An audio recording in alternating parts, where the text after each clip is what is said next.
your head. Yimusa amaso go olabe ekijja. Raise your hands and see what is Yimusa coming. amaso go olabe ekiri mu maaso. Raise your eyes and see what is before you. Nga waliwo ekitiibwa kya Katonda ekijja. It was the glory of God coming. Isirayiri bw'onootambula waliwo ekigambo ekiri ku bulamu bwo kaakano. If you Israel move, there is a word that is on you today. Ng'ebyakusiba byonna biragirwa. That all that was been binding you. Okutunuulira kiki ekijja. It is commanded to see what Bwe is kinaamala coming. okulaba ekitiibwa ekiri awamu naawe. After seeing the glory that is with you, Kigenda kwesega kyokka it kidduke. will just displace Kigenda kuviira kyokka kidduke.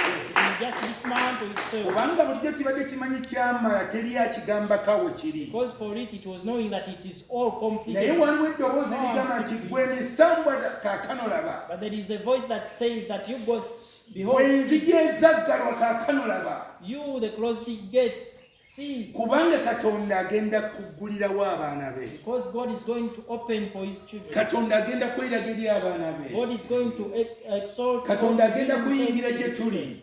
God is going to enter into our lives. Katonda agenda kuyingira mu bulamu bwaffe. God is going to enter into our lives. Bayibuli egamba nti mweyimuse emitwe gyammwe The Bible says that raise your head, mu enzigi. you the doors, Nammwe muyimuke and you mwe raise up, bawankaaki abataggwaawo. you the everlasting gates, Ne kabaka ow'ekitiibwa and the glorious King anaayingira. shall enter.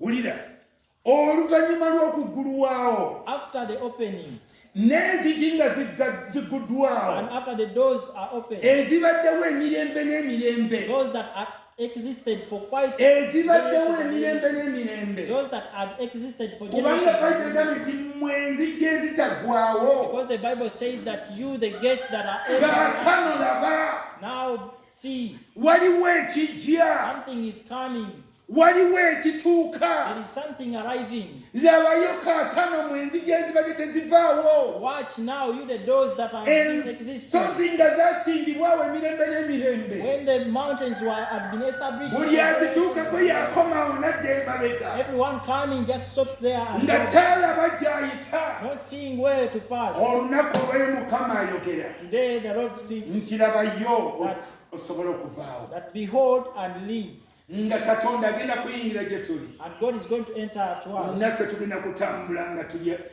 tusinza Katonda. And for us, we are going to move as we are worshiping God. Tuwulira nga tuli ne Mukama. We feel like we are with God, Nga Katonda ali wamu naffe. and He's with us. Nga ajja gye tuli. As He's coming Nga to naffe us, tugenda gy'ali. and as we are heading Wagenda to Him, kubeerawo omukono gwa Katonda. there's going to be the hand of God. Ababadde mu magombe bagenda kubeera bateebwa. Those who are in jail, they are going to be released. Abadde mu busibe bagenda kubeera nga bateebwa. Those who are under captivity, they are going to be released. Babadde nga bakijjanyizibwa. Those who have been tortured, Okukijjanyizibwa kugenda kuvaawo. that torture shall exist no Kubanga more. Katonda bw'ayingira gy'oli, Because if God enters in bwe your life, n'otambula okuwaayo saddaaka, and you move to give the sacrifice, buli bintu byonna bigenda kuvunnama gy'oli. everything shall bow to you. Ogenda kudda mu kifo You're ky'osinze. going to go back to your position and worship. Kubanga ekifo kyo kya kusinza Katonda. Because your position is to worship God. Ekifo kyo kya kuyimusa Your Katonda. position is to exalt God. Setaani abadde yakujja mu maaso ga Mukama. It is the devil that had removed you before Nga God, tukyasobola nti olusaanidde. and you could not say anything like Nga buli kiseera the word. oli mu kubulubuutira eyo. Every time you just Oli mu miguwa. you're in rocks, Ng'oli mu masamba.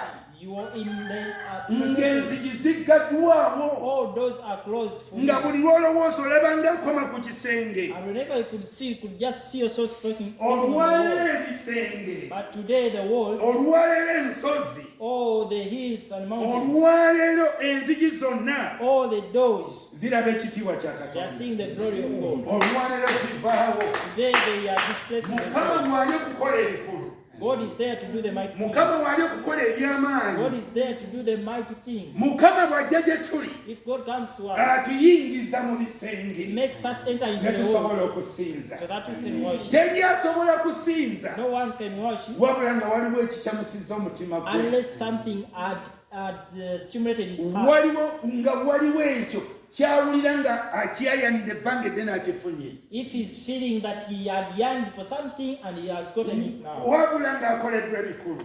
if great things have been worked for him, bayibuli egambye the Bible says, ne kabaka ow'ekitiibwa that even the glorious king anaayingira. shall enter. Agambye olw'omunaana, And he said, kabaka ow'ekitiibwa y'ani? who is the glorious king? Mukama ow'amaanyi, The powerful God, ow'obuyinza, who is mighty, mukama ow'obuyinza the authorized mu God kulwana entalo, in battles, mu kulwana entalo. fighting battles.